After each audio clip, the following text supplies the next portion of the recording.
Hello everyone, welcome to study tube.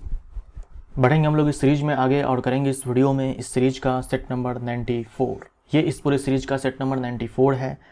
Chapter चाल और वेग का ये पार्ट 3 है। इस सीरीज के अंदर आने वाले हर वीडियो का पीडीएफ डाउनलोड करने के लिए ये टेलीग्राम चैनल का आईडी है। आप इस आईडी के माध्यम से टेलीग्राम चैनल से जुड़ सकते हैं, पीडीएफ को डाउनलोड कर सकते हैं। क्यूआर कोड है, इसे स्कैन करके भी टेलीग्राम चैनल को ज्वाइन कर सकते हैं।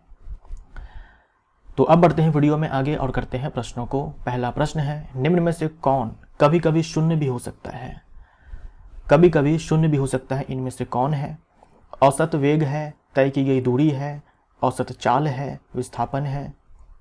तो देखिए, औसत वेग जो है ये धनात्मक, ऋणात्मक, शून्य हो सकता है, तो ये हो सकता है। तय की गई दूरी कभी भी शून्य नहीं हो सकती है, तो ये नहीं होगा।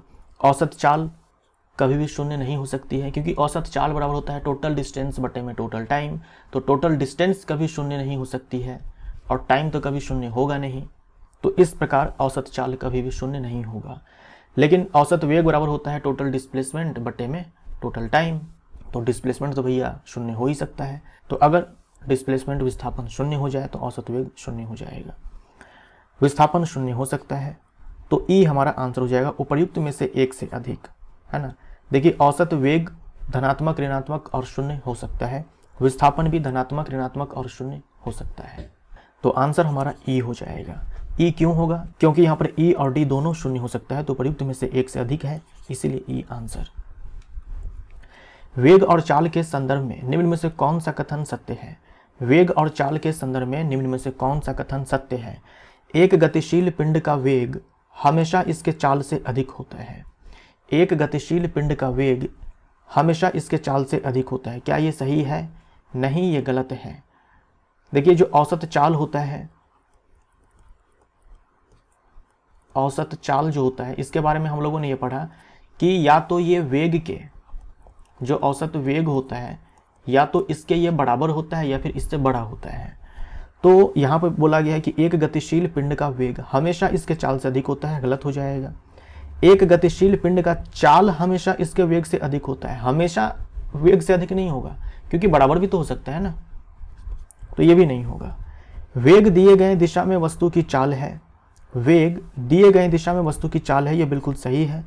चाल दिए गए दिशा में वस्तु का वेग है, गलत हो जाएगा।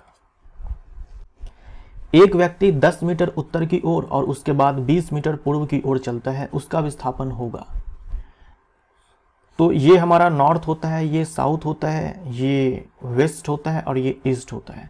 तो 10 मीटर नॉर्थ की ओर, उसके बाद 20 मीटर साउथ की ओर। तो अगर हमसे दूरी पूछा जाता है यहाँ पर, अगर हमसे यहाँ पर दूरी पूछा जाता तो हम क्या करते हैं, ये 10 मीटर और ये 20 मीटर जोड़ करके हम आंसर कर देते हैं 30 मीटर। लेकिन हमसे यहाँ पर क्या पूछा गया है? हमसे पूछा गया है विस्थापन। विस्थापन होता है जो आरंभिक बिंदु है और जो अंतिम बिंदु है उनके बीच की न्यूनतम दूरी। तो ये आरंभिक बिंदु है, ये अंतिम बिंदु है। अब इनके बीच की न्यूनतम दूरी निकालनी है, तो इनके बीच हम क्या करेंगे, स्ट्रेट लाइन खींच देंगे और उसकी जो लंबाई है वही डिस्प्लेसमेंट हो जाएगा। तो इसकी लंबाई ही डिस्प्लेसमेंट है। यहाँ पर ये 90 डिग्री के एंगल पर है। यहाँ पर लगाएंगे पाइथागोरस थ्योरम, है ना। ये हमारा बोल सकते हो कि ये लंब है, ये आधार है और ये कर्ण है। तो यहाँ पर ये लंब का स्क्वायर प्लस आधार का स्क्वायर, तो ये और उसका ले लेंगे स्क्वायर रूट, तो ये कर्ण निकल कर चला आएगा जो कि विस्थापन है। तो 10√5 मीटर हमारा डिस्प्लेसमेंट हो जाएगा। सी हमारा आंसर हो जाएगा 10√5। प्रारंभ में पृथ्वी के संपर्क में स्थित 1 मीटर त्रिज्या वाले पहिए के किसी बिंदु का विस्थापन क्या होगा जब पहिया क्षैतिजता आगे की ओर आधा चक्कर लगाता हो? देखिए, ये पृथ्वी है, ये एक पहिया है और पृथ्वी के संपर्क में ये पहिए पर एक बिंदु है। अब ये पहिया आधा घूम जाएगा। आधा घूम जाएगा तो क्या ये बिंदु यहाँ पर चला आएगा? देखो, अगर पूरा घूम जाता ये पहिया तो ये बिंदु वापस नीचे की ओर आता। पूरा घूम जाता मतलब 2πr चलता। पूरा घूम जाने का मतलब जो परिधि है उसके बराबर में ये पहिया चलता आगे की ओर और ये बिंदु वापस नीचे की ओर होता। लेकिन ये पहिया जो है आधा चला है। क्योंकि पहिया आधा चला है मतलब कि πr चला है ना। आधा मतलब इसका आधा, πr चला है। πr चलने के बाद ये बिंदु जो है यहाँ पे आ जाएगा। हमसे विस्थापन पूछा है तो हम क्या करेंगे, जो आरंभिक पोजीशन है, जो फाइनल पोजीशन है, उसके बीच की न्यूनतम दूरी।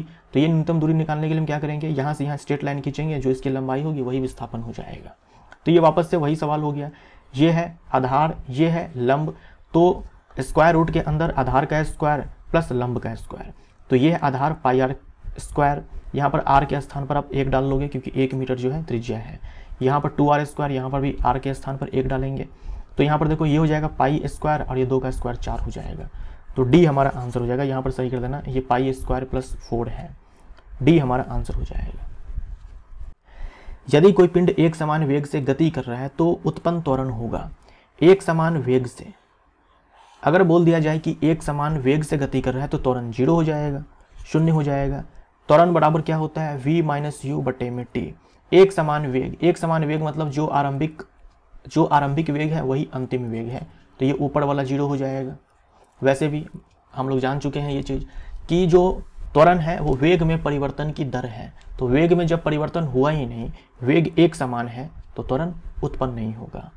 अगर यहीं पर ये लिखा होता ना कि एक समान चाल से गति कर रहा है तो त्वरण हो सकता है, दिशा में परिवर्तन के कारण वेग में परिवर्तन हो जाएगा, भले चाल एक समान हो।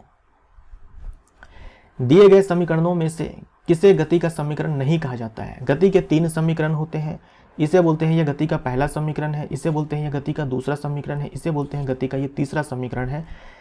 ये बल बराबर द्रव्यमान गुने में त्वरण है, ये गति का समीकरण नहीं है, ये बल का फॉर्मूला है। दिए गए समीकरणों में से किसे गति का समीकरण नहीं कहा जाता है। अच्छा, ये वापस से रिपीट हो गया सवाल, answer D, by mistake question जो है रिपीट हो चुका है। चलिए अगला देखते हैं। गति के तीनों समीकरण मान्य हैं। जो गति के आपने 3 समीकरण देखे हैं यहाँ पर, ये जो गति के 3 समीकरण हैं ये वैलिड है कांस्टेंट एक्सेलरेशन के लिए, या फिर बोल दो यूनिफॉर्म एक्सेलरेशन के लिए, नियत त्वरण के लिए। यहाँ जो ए होता है ना वो नियत होता है, यहाँ पर जो ए देख रहे हो, यहाँ पर देख रहे हो, यहाँ पर ये नियत त्वरण के लिए ये सारे समीकरण जो है, इक्वेशंस जो है वैलिड है नियत त्वरण के लिए, या फिर बोल दो एक समान त्वरण के लिए, एक समान त्वरण के लिए, यूनिफॉर्म एक्सेलरेशन के लिए ही हम इस फॉर्मूले का इस्तेमाल कर सकते हैं। अगर समय के साथ ये जो ए है ये बदल रहा है तो हम इस फॉर्मूले का इस्तेमाल नहीं कर सकते, हम इस इक्वेशन का इस्तेमाल नहीं कर सकते हैं। गति के तीनों समीकरण मान्य है एक समान या नियत त्वरण के लिए, वेरी वेरी इंपॉर्टेंट। गति का कौन सा समीकरण स्थिति और समय के बीच संबंध को दर्शाता है। देखो गति के 3 समीकरण है, ये पहला समीकरण, ये दूसरा समीकरण, ये तीसरा समीकरण। जो पहला समीकरण है ये वेग और समय के बीच संबंध को बताता है। जो दूसरा समीकरण है ये है विस्थापन, विस्थापन बोल दो, दूरी बोल दो, स्थिति बोल दो, तो विस्थापन या फिर दूरी या फिर स्थिति और समय के बीच संबंध को बताता है। और जो तीसरा समीकरण है ये वेग और स्थिति के बीच संबंध को बताता है। वेरी वेरी इंपॉर्टेंट, ये सारे सवाल पूछे जाते हैं आपसे। ये भी पूछा जा सकता है कि तीसरा समीकरण कौन है, पहला समीकरण कौन है। जैसे यहाँ पूछा ना, गति का कौन सा समीकरण स्थिति और समय के बीच संबंध को बताता है, स्थिति और समय के बीच, तो ये है दूसरा समीकरण, बी हमारा आंसर। एक स्कूटर चालू होने के ठीक बाद यानी कि स्टार्ट होने के ठीक बाद 10 सेकंड में 36 किलोमीटर प्रति घंटा का वेग प्राप्त कर लेता है। स्कूटर का त्वरण ज्ञात करें। देखो स्कूटर चालू होने के ठीक बाद, यानी स्टार्टिंग में जो स्कूटर था वो रेस्ट में था, यानी कि जो प्रारंभिक वेग है वो 0 था। फिर क्या हुआ, अंतिम वेग हो गया यहाँ पर 36 किलोमीटर प्रति घंटा। तो इसको हम क्या करते हैं, मीटर पर सेकंड में कन्वर्ट कर लेते हैं। तो 5/18 से हम लोग क्या करेंगे, इसमें मल्टीप्लाई करेंगे, तो ये 10 मीटर पर सेकंड हो जाएगा। प्रारंभिक वेग 0, अंतिम वेग 10 मीटर पर सेकंड, और समय कितना लगा, यानी कि 10 सेकंड के बाद जो है ये वेग जो है प्राप्त हुआ। तो त्वरण पूछा गया है, त्वरण बराबर हो जाएगा v माइनस यू बटे में टी। v यानी कि अंतिम वेग, u यानी कि प्रारंभिक वेग, और बटे में समय 10। तो ये हो जाएगा 1 मीटर पर सेकंड स्क्वायर, 1 मीटर पर सेकंड स्क्वायर। एक चलती हुई ट्रेन ब्रेक लगाने के बाद 20 सेकंड में रुक जाती है। ट्रेन का प्रारंभिक वेग क्या है यदि इसका मंदन 2 मीटर पर सेकंड स्क्वायर है। मंदन का मतलब समझ रहे हो ना, मंदन का मतलब नेगेटिव एक्सेलरेशन। मंदन मतलब क्या, माइनस ए आपको दिया हुआ है कि 2 मीटर पर सेकंड स्क्वायर है, यानी कि जो ए है ये है हमारा 2 मीटर पर सेकंड स्क्वायर। त्वरण जो है वो है -2 मीटर पर सेकंड स्क्वायर। इसका मतलब ये हुआ कि हर सेकंड 2 मीटर पर सेकंड से स्पीड कम हो रही है। त्वरण तो हमें यही बताता है ना। मान लीजिए त्वरण अगर हमारे पास प्लस 2 मीटर पर सेकंड स्क्वायर है। इसका मतलब क्या हुआ कि हर 1 सेकंड बाद जो है स्पीड 2 मीटर पर सेकंड से बढ़ जा रही है। और यहाँ पर माइनस 2 मीटर पर सेकंड स्क्वायर है, मतलब हर 1 सेकंड बाद क्या है कि स्पीड 2 मीटर पर सेकंड से घट जा रही है। वेग में परिवर्तन होगा ना, चाहे वेग बढ़े चाहे कम हो। अगर त्वरण धनात्मक है तो वेग बढ़ेगा, अगर त्वरण ऋणात्मक है तो वेग कम होगा। तो हर सेकंड जो है वेग वो 2 मीटर पर सेकंड से कम हो जा रहा है। इसका मतलब ये हुआ। तो 2 मीटर पर सेकंड से वेग जो है ये कम हो रहा है। और कहा गया है कि 20 सेकंड के बाद जो है ट्रेन रुक जाती है। 20 सेकंड के बाद जो है अंतिम वेग 0। तो हमें बताना है कि u क्या होगा। अब देखो, जब ये सारी जानकारी आपको मिल जाती है ना, a मिल गया, t मिल गया, v मिल गया, u पूछा है, तो जो 3 गति के समीकरण है ना, उनमें से कोई ना कोई इक्वेशन आपके दिमाग में क्लिक कर जाएगा। कौन सा इक्वेशन है जो v में, u में, a में, t में रिलेशन बताएं? तो देख लो, ये है v = u + at, गति का पहला समीकरण। u हमें चाहिए, v हमारे पास 0 है, उसके बाद a हमारे पास ऋणात्मक है 2, समय हमारे पास 20 है, तो यहाँ से u हमारा 40 मीटर पर सेकंड आ गया। तो ट्रेन चल रही थी 40 मीटर पर सेकंड की स्पीड से स्टार्टिंग में, फिर ब्रेक लगाया गया तो जो उसकी स्पीड है हर सेकंड 2 मीटर पर सेकंड से घटने लगी। फाइनली 20 सेकंड के बाद जाकर के रुक गई। एक पिंड 0.5 मीटर पर सेकंड के प्रारंभिक वेग से क्षैतिज सतह पर फिसलना शुरू करता है। देखिए, प्रारंभिक वेग दिया हुआ है, जो दिया हुआ है उसको लिख लो, फिर इक्वेशन अपने आप दिमाग में जो है क्लिक कर जाएगा। वरना आप यहीं पर ऐसे लिख लो कि ये u हो गया प्रारंभिक वेग। क्षैतिज सतह से फिसलना शुरू करता है, लेकिन घर्षण के कारण इसका वेग 0.05 मीटर पर सेकंड स्क्वायर की दर से घटने लगता है। देखो क्या बोल रखा है कि 0.05 जो है 0.05 मीटर पर सेकंड स्क्वायर से घटने लगता है। इसका मतलब क्या हुआ, ये यूनिट किसका है, त्वरण का है। मतलब ये त्वरण दिया हुआ है, वो भी त्वरण कौन सा, ऋणात्मक। क्यों? क्योंकि वेग घट रहा है, यानी कि हर 1 सेकंड में जो वेग है वो 0.5 मीटर पर सेकंड से कम हो रहा है। सवाल को समझिए, सवाल क्या कह रहा है आपसे। डायरेक्ट आपको यहाँ पर त्वरण नहीं दिया गया है, हालांकि यूनिट देख करके तो आप बता दोगे कि हाँ ये त्वरण है, लेकिन ये त्वरण जो है ये ऋणात्मक त्वरण है। ये आपको सोचना पड़ेगा। क्यों? क्योंकि बोल रखा है कि घर्षण के कारण इसका वेग इस दर से घटने लगता है।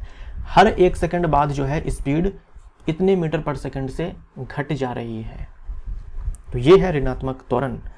कितने समय बाद यह पिंड रुक जाएगी, कितने समय के बाद जो अंतिम वेग जो है ये 0 हो जाएगा। तो वो कौन सा रिलेशन है जो u, a, v, t में संबंध बताए? जो पहला इक्वेशन है, गति का जो पहला समीकरण है, v = u + at, ये हमारा 0 हो जाना चाहिए। ये हमारे पास 0.5 है, माइनस एक्सेलरेशन जो है हमारे पास 0.05 है, इनटू में टाइम हमें चाहिए। तो यहाँ से आप समय निकालो तो 10 सेकंड आएगा निकल करके, ये हमारा आंसर हो जाएगा। एक रेसिंग कार स्टार्ट होने के 10 सेकंड बाद, स्टार्ट होने के बाद मतलब क्या, प्रारंभिक वेग जो है 0 था। स्टार्ट होने के बाद 10 सेकंड का समय लिया, कितनी दूरी तय करेगा यदि इसके पास 4 मीटर पर सेकंड स्क्वायर की एक समान त्वरण है। त्वरण देखो दे रखा है कि 4 मीटर पर सेकंड स्क्वायर है। मतलब रेसिंग कार पहले रुकी हुई थी, फिर स्टार्ट होती है।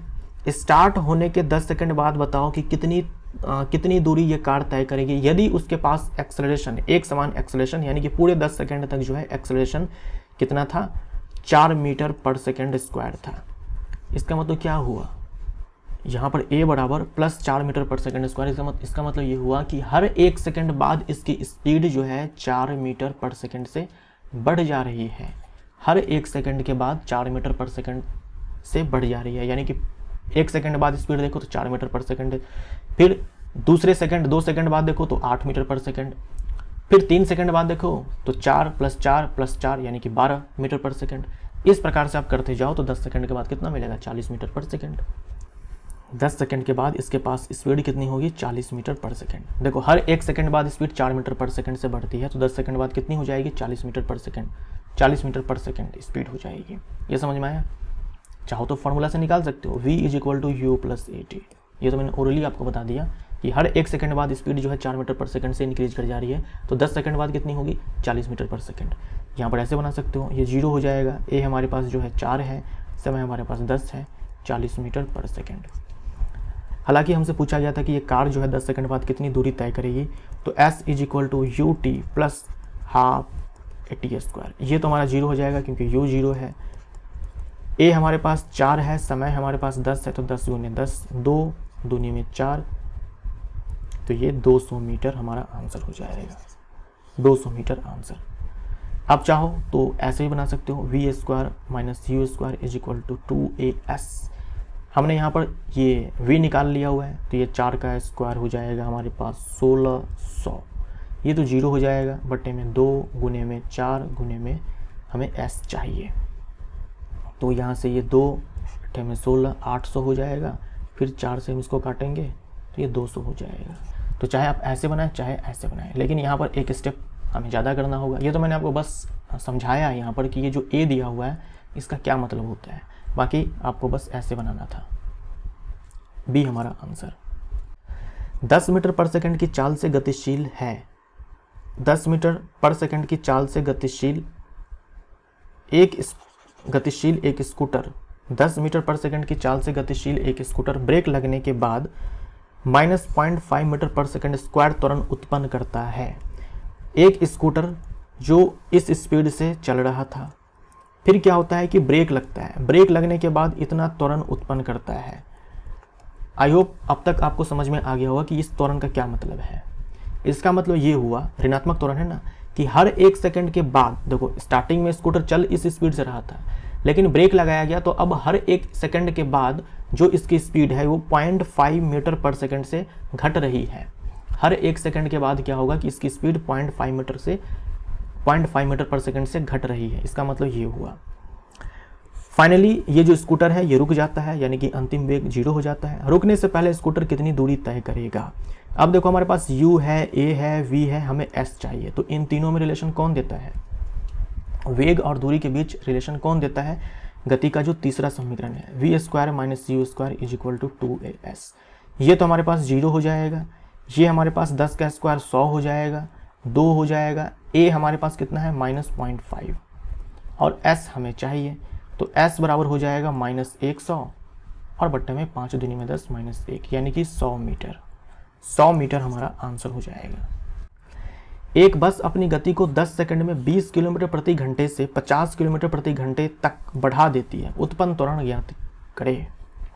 ठीक है, u हमारे पास है 20 किलोमीटर पर आवर, v है हमारे पास 50 किलोमीटर पर आवर, टाइम है हमारे पास 10 सेकंड। तो इसको हम लोग कन्वर्ट कर लेते हैं मीटर पर सेकंड में, तो इसमें हम लोग मल्टीप्लाई करेंगे 5/18 से, और यहाँ भी हम लोग मल्टीप्लाई करेंगे 5/18 से, और यहाँ पर हम लोग a निकालेंगे। a के लिए फॉर्मूला v माइनस यू बटे में t। v हमारे पास हो जाएगा 5 दूनी में 10, 100 बटे में 18, नहीं ये तो u है, ये u है हमारे पास, v ये है 250 बटे में 18 माइनस 100 बटे में 18 और बटे में हमारे पास जो है ये समय है। तो अब क्या करना है, इसको सॉल्व करना है। सॉल्व करिए, जो आंसर आएगा वो होगा डी। डी हमारा आंसर हो जाएगा 0.83 मीटर पर सेकंड स्क्वायर। एक रेलगाड़ी विराम अवस्था से चलना शुरू करती है। विराम अवस्था से चलना शुरू करती है यानी कि प्रारंभिक वेग 0 है, और 5 मिनट में 72 किलोमीटर प्रति घंटा का वेग प्राप्त कर लेती है।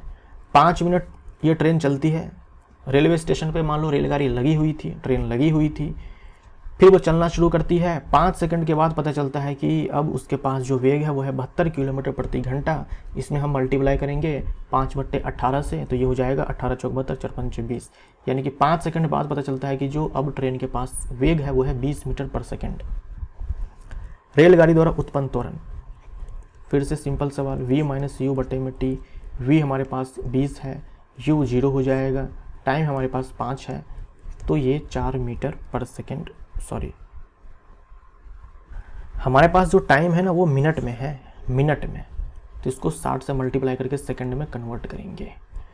तो 20 बटे में 5 गुने में 60, 1 0 से 1 0 खत्म हो जाएगा, 2 तिहाई 6 हो जाएगा, 1/15, 1/15 मीटर पर सेकंड स्क्वायर।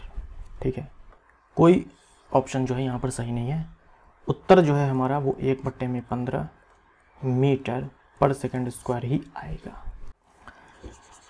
एक रेलगाड़ी विराम अवस्था से चलना शुरू करती है और 5 मिनट में 72 किलोमीटर प्रति घंटा का वेग प्राप्त कर लेती है। इस वेग को प्राप्त करने के लिए रेल द्वारा तय की गई दूरी है। ट्रेन जो है मान लो कि प्लेटफॉर्म पे लगी हुई थी, फिर ट्रेन जो है चलना शुरू करती है, 5 मिनट बाद 72 किलोमीटर प्रति घंटा का वेग प्राप्त कर लेती है। तो बताओ 5 मिनट बाद जो ये वेग को प्राप्त किया गया तब तक कितनी दूरी चल चुकी है स्टेशन से। तो इस बार देखो हमारे पास u 0 है, हमारे पास टाइम 300 सेकंड है, 5 मिनट यानी कि 300 सेकंड, और जो v है हमारे पास वो 20 मीटर पर सेकंड है। हमसे क्या पूछा गया है, s पूछा गया है। तो वो कौन सा समीकरण है जो हमें u t v s में रिलेशन दे? तो ऐसा कोई भी इक्वेशन नहीं है 3 इक्वेशन में, क्योंकि जो 3 इक्वेशन है सब में त्वरण आपको देखने को मिलता है, लेकिन यहाँ पर त्वरण गायब है। तो हम लोग क्या करेंगे, यहाँ पर त्वरण निकालेंगे। v माइनस यू बटे में t, v हमारे पास 20 है, u हमारे पास 0 है, समय हमारे पास 300 है, तो ये हो जाएगा 1/15 मीटर पर सेकंड स्क्वायर। अब हमारे पास क्या है कि यहाँ पर त्वरण भी है,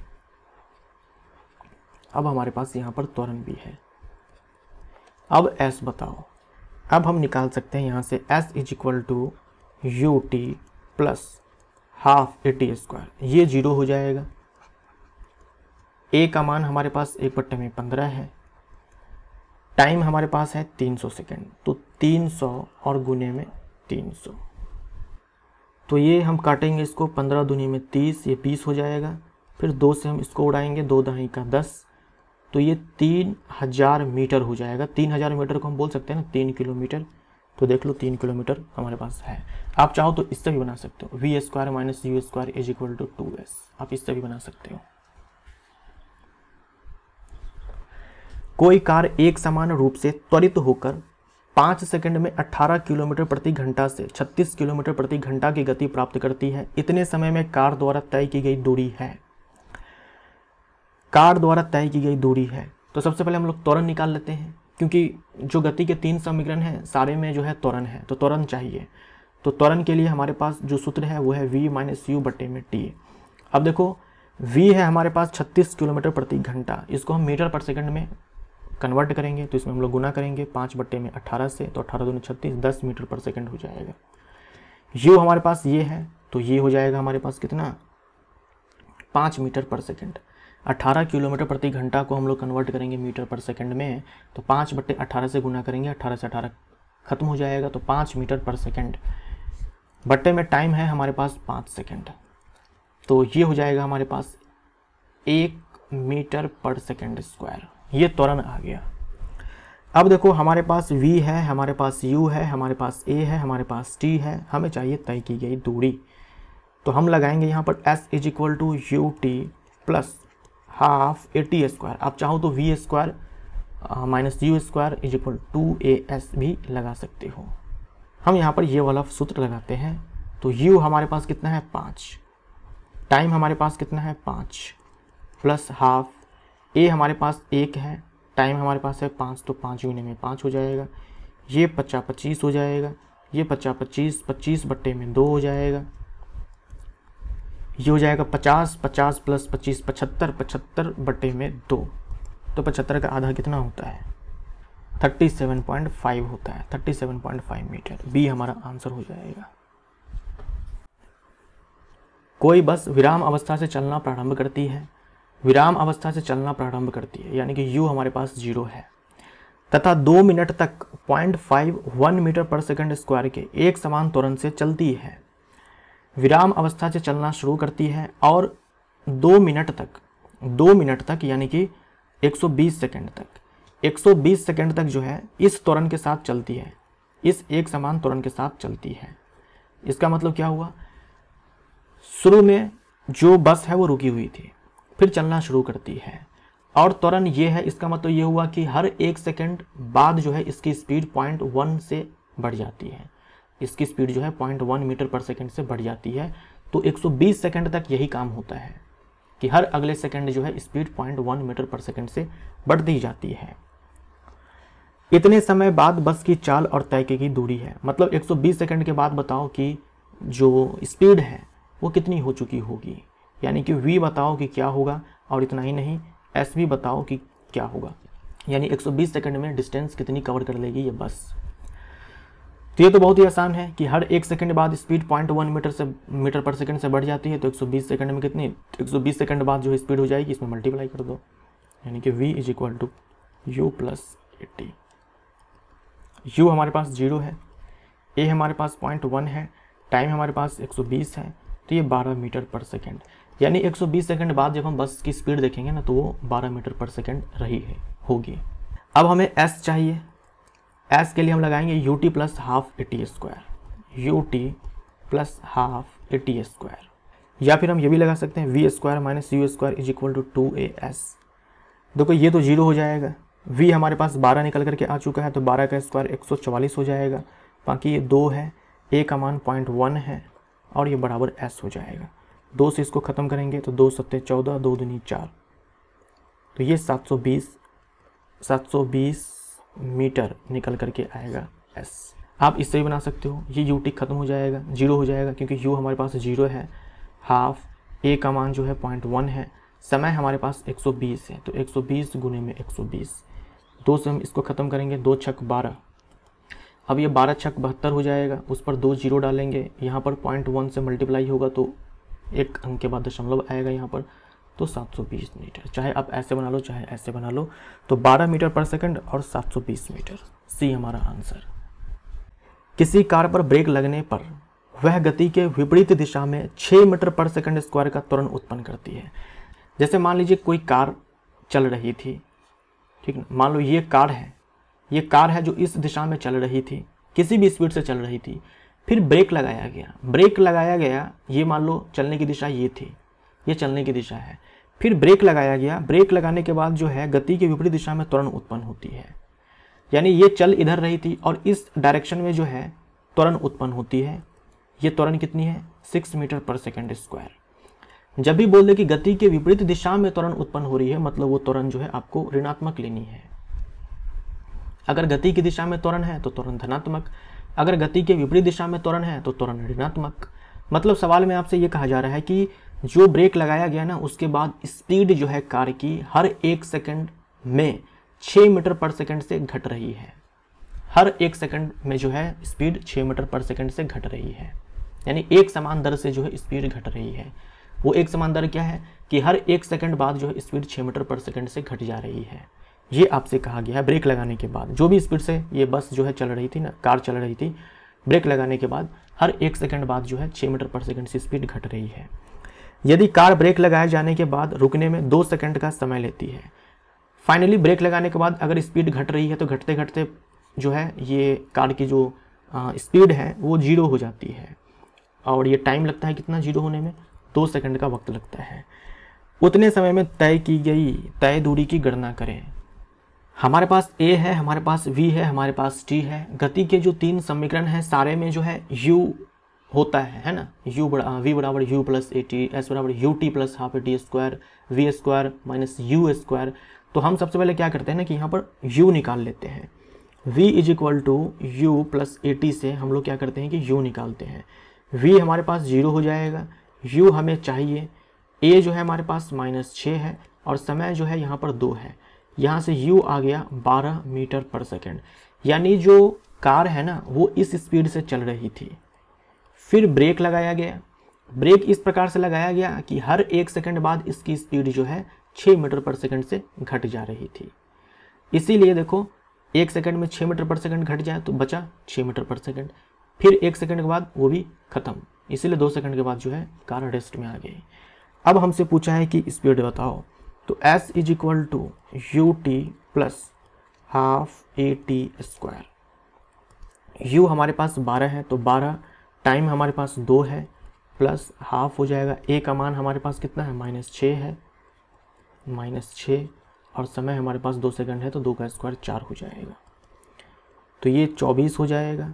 ये -2 दूनी में 4, ये हो जाएगा 6 दूनी में 12 माइनस 12, तो ये 12 मीटर जो है चल चुकी होगी कार। कोई रेलगाड़ी 90 किलोमीटर प्रति घंटे की चाल से चल रही है। ब्रेक लगाए जाने पर वह -0.5 मीटर पर सेकंड स्क्वायर का एक समान त्वरण उत्पन्न करती है। रेलगाड़ी विराम अवस्था में आने के पहले कितनी दूरी तय करेगी? रेलगाड़ी जो है इस स्पीड से चल रही थी 90 किलोमीटर प्रति घंटा, इसको हम लोग मीटर पर सेकंड में कन्वर्ट करेंगे, 5/18 से मल्टीप्लाई करके 18 पंचे 90, 25। रेलगाड़ी इस स्पीड से चल रही थी। फिर ब्रेक लगाया जाता है। ब्रेक लगाने के बाद जो त्वरण उत्पन्न होता है वो -0.5 मीटर पर सेकंड स्क्वायर होता है। यानी अब क्या है कि इस स्पीड से जो चल रही थी, अब ब्रेक लगाने के बाद हर 1 सेकंड बाद स्पीड जो है 0.5 मीटर पर सेकंड से जो है घट रही है, और घटते घटते फाइनली 0 तो होना ही है। पूछा गया है यहाँ पर कि विराम अवस्था तक आते आते जो है ट्रेन कितनी दूरी चल लेगी। ऐसा तो होगा नहीं ना कि ब्रेक लगाया और ट्रेन रुक गई। भाई ब्रेक लगाने के बाद स्पीड धीरे धीरे घटती है तब जाकर के फाइनली 0 होती है। तो ये ब्रेक लगाने के बाद और जो 0 हुआ उसके बीच में ट्रेन कितनी दूरी चल लेगी? तो v² - u² = 2as। v हमारे पास 0 हो जाएगा, u हमारे पास 25 है तो 25 का स्क्वायर 625 हो जाएगा, तो -625। 2 a का मान जो है -0.5 है, s, तो यहाँ से s हो जाएगा हमारे पास 625 मीटर। ये तो 1 हो जाएगा, हाँ ठीक है, 625 मीटर। एक ट्रॉली का आनत ताल पर 2 मीटर पर सेकंड स्क्वायर के त्वरण से नीचे जा रही है। गति प्रारंभ करने के 3 सेकंड के बाद उसका वेग क्या होगा? देखो त्वरण दिया हुआ है 2 मीटर पर सेकंड स्क्वायर। गति प्रारंभ करने के बाद यानी कि स्टार्टिंग में जो है जो ट्रॉली है वो रुका हुआ था, फिर वो चलना शुरू किया इस त्वरण के साथ। इस त्वरण के साथ का मतलब क्या हुआ कि हर एक सेकंड बाद जो उसका वेग है या फिर बोल दो जो उसकी चाल है वो 2 मीटर पर सेकंड से बढ़ जा रही है। 3 सेकंड के बाद उसका वेग क्या होगा? ये तो बनाने की जरूरत भी नहीं है ना, कुछ लिखने का जरूरत भी नहीं है यहाँ पर। देखो त्वरण ये है, 0 से स्टार्ट किया, त्वरण ये है, 3 सेकंड के बाद होता हूँ। तो देखो 1 सेकंड के बाद 2 मीटर पर सेकंड स्पीड होगा, 2 सेकंड के बाद 4 मीटर पर सेकंड होगा, और 3 सेकंड के बाद 2 + 2 + 2 यानी कि 8 मीटर पर सेकंड होगा, सॉरी 6 मीटर पर सेकंड होगा। D answer. अब चाहो तो बना लो ऐसे। समय हमारे पास 3 सेकंड है, ये 0 हो जाएगा, ए हमारे पास 2 है, टाइम हमारे पास 3 है, 6 मीटर पर सेकंड। तो अगर समझ में आ रहा है कि जो डेटा दिया हुआ है उसका मतलब क्या है, तो आप ओरली भी यहाँ पर बना सकते हो, कुछ लिखने की आवश्यकता नहीं है। एक रेसिंग कार का एक समान त्वरण 4 मीटर पर सेकंड स्क्वायर है। गति प्रारंभ करने के 10 सेकंड बाद वह कितनी दूरी तय करेगी? त्वरण 4 मीटर पर सेकंड स्क्वायर है, इसका मतलब हर 1 सेकंड के बाद जो है स्पीड 4 मीटर पर सेकंड से बढ़ जाती है। तो 0 से स्टार्ट किया था, जो ये रेसिंग कार है ये 0 से स्टार्ट की थी, हर 1 सेकंड के बाद 4 मीटर पर सेकंड बढ़ जा रही है, तो भाई 10 सेकंड के बाद कितनी हो जाएगी? 40 मीटर पर सेकंड। जो स्पीड है फाइनल 10 सेकंड के बाद 40 मीटर पर सेकंड। यू हमारे पास 0 है, समय हमारे पास 10 सेकंड है, ए हमारे पास 4 मीटर पर सेकंड स्क्वायर है। क्या चाहिए हमें? हमें चाहिए एस। S = ut + ½ at²। तो u यहाँ पर 0 है तो ut खत्म, बचेगा ½ at², तो ये हाफ हो जाएगा। ए हमारे पास 4 है, समय हमारे पास 10 है, तो 10 × 10, 2 दूनी में 4, 200 मीटर। B answer. किसी पत्थर को ऊर्ध्वाधर ऊपर की ओर 5 मीटर पर सेकंड के वेग से फेंका जाता है। जैसे ये जमीन है, यहाँ से पत्थर को फेंका गया ऊपर की ओर। यदि गति के दौरान पत्थर का नीचे की ओर दिष्ट त्वरण 10 मीटर पर सेकंड है तो पत्थर के द्वारा कितनी ऊंचाई प्राप्त की गई? जैसे मान लीजिए ये पत्थर है, ऊपर की ओर फेंका गया, फेंकने के बाद क्या होगा? ऐसा तो नहीं ना कि अंतरिक्ष में चला जाएगा, एक मैक्सिमम हाइट तक ये पत्थर जो है पहुंचेगा। ये जो हाइट है ये मैक्सिमम है, ये मैक्सिमम हाइट तक पहुंचेगा। मैक्सिमम हाइट पर जो वेग हो जाएगा ना इस पत्थर का वो 0 हो जाएगा। त्वरण जो है यहाँ पर कौन सा त्वरण होगा? a = g होगा, और ये g = -10 मीटर पर सेकंड स्क्वायर हम लोग यहाँ पर लेंगे। ये दिष्ट त्वरण बोल रखा है ना, ये a = g है ना, ये g के बारे में बोल रखा है 10 मीटर पर सेकंड स्क्वायर। देखो गति ऊपर की ओर है त्वरण नीचे की ओर है तो हम लोग त्वरण को ऋणात्मक लेंगे। त्वरण जो है ऋणात्मक है, नीचे की ओर है, मतलब हर 1 सेकंड के बाद जो स्पीड है ना इस पत्थर की वो 10 मीटर पर सेकंड से घट रही है, तभी तो ये पत्थर जो है फाइनली जाकर के रुकेगा मैक्सिमम हाइट पे। ऊंचाई पूछा है, बताओ ऊंचाई, ऊंचाई यानी कि एस पूछा है आपसे। तो यहाँ पर देखिए आपके पास v0 दे रखा है, जो हमारे पास a है वो -10 मीटर पर सेकंड स्क्वायर है। अच्छा, हमारे पास u भी दे रखा है कि इस स्पीड से फेंका गया था, u भी हमारे पास है 5 मीटर पर सेकंड। तो अब हम लोग निकाल सकते हैं ना v² - u² = 2s। क्या सब पूछा है, तो पत्थर के द्वारा कितनी ऊंचाई प्राप्त की गई तथा उसे वहां पहुंचने में कितना समय लगा। अच्छा, तो चलो हम s निकालते हैं पहले। यहाँ से v0 हो जाएगा, u हमारे पास 5 है तो -25 = 2, a का मान जो है -10 है, s हमें चाहिए तो s बराबर हो जाएगा -25 बट्टे में -20, 1.25 मीटर। तो ये ऑप्शन कट जाएगा, ये ऑप्शन कट जाएगा, बी और डी में से कोई एक होगा। अब टाइम निकाल लेते हैं। टाइम निकालने के लिए हम लोग ये फॉर्मूला लगाएंगे, v = u + at। v हमारे पास 0 हो जाएगा, u हमारे पास 5 है, a का मान -10 है, समय हमें चाहिए, ये हो जाएगा हमारे पास 5/10 यानी कि 0.5 सेकेंड, यानी कि बी हमारा आंसर। अब लास्ट सवाल, कोई मोटर बोट झील में विराम अवस्था से बोल दिया यानी कि u0 सरल रेखीय पथ पर यानी कि स्ट्रेट लाइन में 3 मीटर पर सेकंड स्क्वायर के नियत त्वरण से, इस वाले त्वरण से जो है 8 सेकंड तक चलती है। इस समय अंतराल में मोटर बोट कितनी दूरी तय करती है। स्पीड बता सकते हो 8 सेकंड के बाद। देखो हर 1 सेकंड के बाद स्पीड जो है 3 मीटर पर सेकंड से बढ़ जा रही है। स्टार्ट की थी 0 से, तो पहले सेकंड के बाद स्पीड जो है 3 मीटर पर सेकंड, दूसरे सेकंड के बाद 6 मीटर पर सेकंड, तीसरे सेकंड के बाद 9 मीटर पर सेकंड। इस प्रकार से 8 सेकंड के बाद जो है जो स्पीड हो जाएगी वो 24 यानी कि 24 मीटर पर सेकंड। हालांकि हमसे पूछा गया है कि कितनी दूरी तय की जाएगी। तो s = ut + ½ at², ut 0 हो जाएगा क्योंकि u 0 है, a का मान 3 है, t का मान 8 है, तो 8 × 8, तो ये हो जाएगा 2 चौके में 8 और ये हो जाएगा 96 मीटर। क्योंकि यहाँ पर v हम निकाल चुके हैं तो आप इससे भी बना सकते हो। तो ये हमारा सेट जो है यहाँ पर 90 कौन सा है 4 समाप्त होता है। स्पीड एंड वेलोसिटी का पार्ट 3 यहाँ पर समाप्त होता है। देखिए वीडियो अगर आपको अच्छा लगता है तो यार बिना लाइक किए मत भागा करो, ठीक है, क्योंकि जो भी व्यूज आते हैं उसमें जो लाइक का रेशियो है वो ठीक ठाक होना चाहिए। तो प्लीज़ लाइक क्या करिए वीडियो को, थोड़ा सा मैं भी मोटिवेट होता हूँ आपके लाइक्स को देख करके।